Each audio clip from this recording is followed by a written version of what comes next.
Hey everybody, it's your girl Barbie J here, and we are talking about Tyler Perry's The Oval, Season 4, Episode 3, Into the Woods. And I guess that Into the Woods has to do with Dale and Kareem and Alan, I would assume, since they was the ones talking about going camping. And I'm going to tell y'all, out of 5 stars, they be lucky they get 2 for this episode. This was like totally ridiculous, and I think I'm being generous with them 2 stars. I gotta tell you, and if y'all feel anything different, please put it down in the comment section. I'm open to broadening whatever you thought was great about this episode. The only thing that was interesting was the last thing that happened, because everything else seemed to be totally off. It just was, I don't want to say stupid, but good Lord, what other word is there? It just didn't make no sense. So let me do this recap real quick and get y'all up to date. You know, so to me, it's ridiculous how Alonzo got the president out of the hotel room. You know, I'm going to shoot him. I'm going to kill him. You going to be responsible for him dying?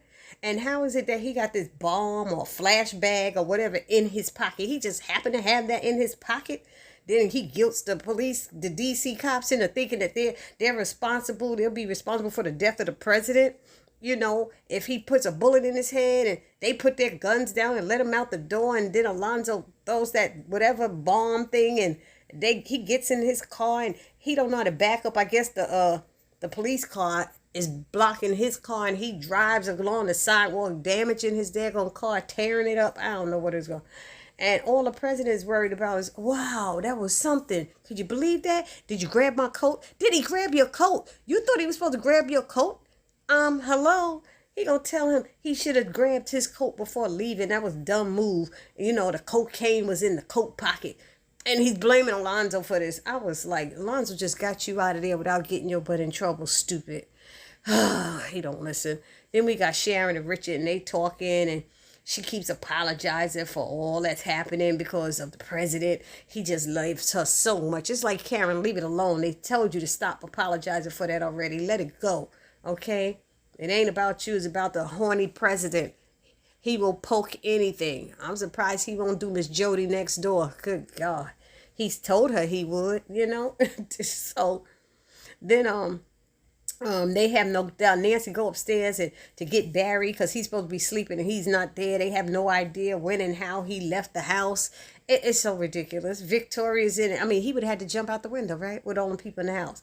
Victoria's in the Oval looking for Hunter, and then he walks in with Alonzo, and Victoria's questioning him as to where he was, and he replies, on the roof watching sports or something like that. That's the only place he could get peace. And Victoria's like, come on. She continues to nag him, but Hunter doesn't want to deal with her at all because she killed their son, and she wants him to come up to bed so that the staff can see them grieving together. Victoria leaves out of the Oval and questions Alonzo, who doesn't answer her questions either, and she just gets disgusted and walks away. Then we got Kareem. He's driving with Dale and Alan. They're discussing what has been going on in the White House, and Dale tells Alan that he knows his boss and that he had him shot with rubber bullets. And Alan go, oh, he wasn't really trying to kill you. And then he says, Kareem asks if Alan is with them or not, with the 3 of them or with those other people at the White House who were crazy. And then Alan shares that Donald tried to kill him too. And Kareem is driving around in circles, claiming to be avoiding where he's going, because Alan always want to know what's the plan, where you going, what we doing, and all that stuff. So Dale said that Kareem was saying he know what he doing. I'm just trying to make sure we not being followed. Dale said, well, dag, if we weren't, we gonna be now, because you keep passing the same place over and over again. I said, okay, Dale be coming up with some stuff though. He's funny. Then Dale makes a suggestion for them to go camping. He has a tent in his truck, and Alan agreed because people may be looking for them at their homes. So Kareem is saying no, but he has no better idea. Of course he doesn't, but he thinks he's in charge all the time. We got Bobby and Max are fussing about trying to save Lily. They see there are 2 policemen and 1 agent guarding the front of Donald's house. Then they talk about getting the VP involved, and Bobby tells Max to go to the house and to hurry up and let the VP know.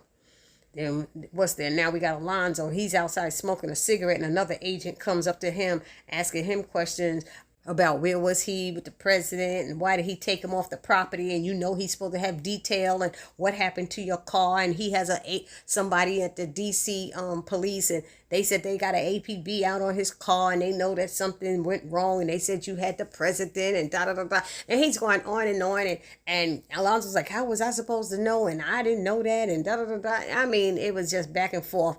And then he said, look, he said he gonna have somebody take care of the car, and get it fixed up or taken care of, whatever, maybe hidden so that they don't trace it there to the White House. And Alonzo says thanks. Then we got Kareem is being difficult about sleeping in the tent, talking about three guys is kind of tight, and then he insults Dale about sleeping and being homeless, and Alan's like, damn, what's wrong with you? Then Kareem apologizes and talks about being tired and mad, and he's mad that the president was all over Sharon and he couldn't do anything, and Dale's like, what could you do? He said, well, she's looking at me now like I'm weak, and Alan says, shit, it sounds like you are, because Alan was fighting for his girl, for Ellie. He was. So then they about to go at it, Alan and Kareem about to go out, and Alan says, at least your girl wasn't sleeping with the president and didn't get him in the head, get hit in the head with a mysterious bullet. And they was like, damn. And Kareem said, I'm sorry about your girl, after they decided to go to bed. He's like, I'm sorry. And he's like, yeah, whatever.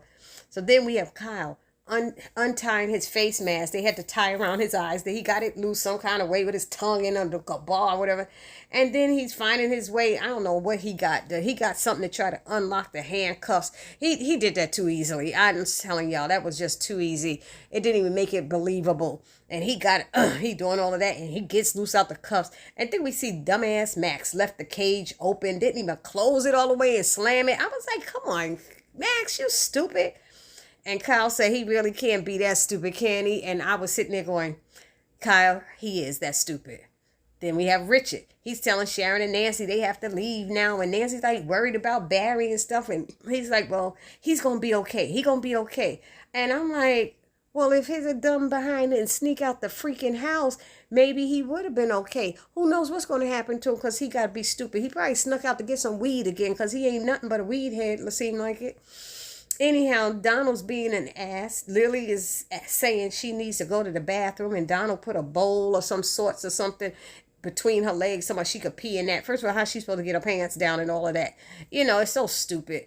And she kicks the thing on the floor, talking about she ain't gonna pee in that, and it breaks. And he's like, you know how much that cost me? Okay, that was stupid. Okay, that's past that. Then Lily starts talking about Bobby is coming to get her, because when a real man loves a woman, he will come. And Donald said, oh, he got 12 men out there just waiting to shoot him on sight. But all of a sudden now he your man, Lily. You ain't want to have nothing to do with him. And that's why your ass in this situation now, because you left instead of staying there when Bobby asked you to stay there. You cut out of that hotel and were going to do things on your own, because you had some man somewhere or whatever who looks out for you and nobody knows about him and yada yada. Anyway, then we got Richard. He shows up to the VP's residence and with Nancy and Sharon, and Eli says, you must be the young woman who has been being harassed by the president. And then Eli asks where the rest of them, and they inform him that the president came by the house and that spooked them. So they left. Then they're supposed to stay the night, but Nancy is worried about Barry. Here we go again. And Richard wants to go looking for him alone, even though Eli offered protection, saying he not going to leave him out there. I said, you kept saying he's going to be all right before. So now what? You don't even know where you're going to look for him. Nobody knows where he is. Then Max shows up as Richard is leaving. And he tells Eli that what is going down with the chief of staff holding his wife hostage. And Eli reminds Max that he knows that Bobby was sleeping with Lily. And Max said yes, and he won't let it go. Then an agent lets Donald know that the VP is moving and that they have to decrease his detail to go over there. So Donald said, okay, if you got to let 4 guys go, that's fine. He could do without them. Then Donald and Lily go back and forth with some boring banter that's not even worth mentioning. I can't even be bothered with that. Then we have, we got Max calling Bobby to inform him that they're cutting back the detail, and Max is saying, yeah, he could, and Bobby saying he could see that. He sees something is happening, and Max is telling Bobby to wait for him, and he's on his way, and Bobby told him he better hurry up, because when he gets an opportunity, he's going to take it.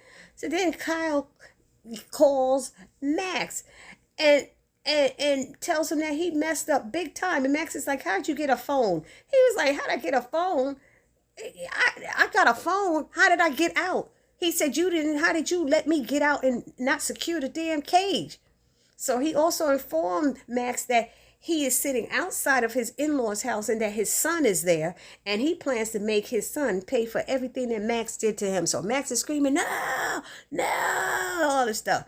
Anyhow, then we moved over to this scene where I'm really, Priscilla's starting to get on my last freaking nerve. She really is. Priscilla's being a pain in the ass and isn't listening to Sam. He wants to get out of the hospital and go to see the VP. She's saying wait until the morning. He's asking for something for the pain. And Priscilla rings the button for the nurse to and tells her to give him something to help him sleep. And he said he doesn't want it. He doesn't want nothing to sleep. Nurse is like, I can have him, what did she say? Detained? Not detained. I forgot the word she said. But restrained. And Nancy's like, oh, no, not Nancy. I'm sorry. Priscilla's like, no, he doesn't need that. He doesn't need that. But then she's putting something in there to put him to sleep, and he says into his IV, and she leaves out, and he's saying no, tells Priscilla to take the IV out of his arm, and she's like, Sam, no, Sam. Then he's like, he's tasting metal. I'm tasting metal. The nurse must be working with them. Take it out. And she's grabbing his face. Sam, hold on, Sam. What's the matter, Sam? And he looked like he's going into convulsions or something. And he's like, take it out or something. She's like, help. She's yelling for help. Somebody help. And then she finally takes it out his arm. Okay, it's out, Sam. It's out. And I'm like, damn, what is wrong with you, Priscilla? Listen to the man. Oh, God, she worked my last nerve. And she finally took it out, and he's sitting there crying. His tears is coming out of Sam's eyes.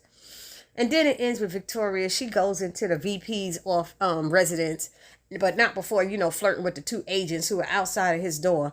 And then she goes into this residence in her nightgown, and he's like saying, what do you want? I'm not dealing with this right now, and telling her to get out. And she's like, make me. And she gets real close to him, and he goes, I'm not playing, get out. And then the next thing you know, them two is kissing and making out. What the hairy heck is going on? The VP and the first lady are making out. So where in the world is the second lady? Where is she? Where is this woman, Simone? I said, this is crazy. So anyway, that's how it ended. That was the only exciting part of the whole damn show. That was because now we got to see the craziness that Tyler Perry put together to make them a couple, making Eli and Victoria a couple.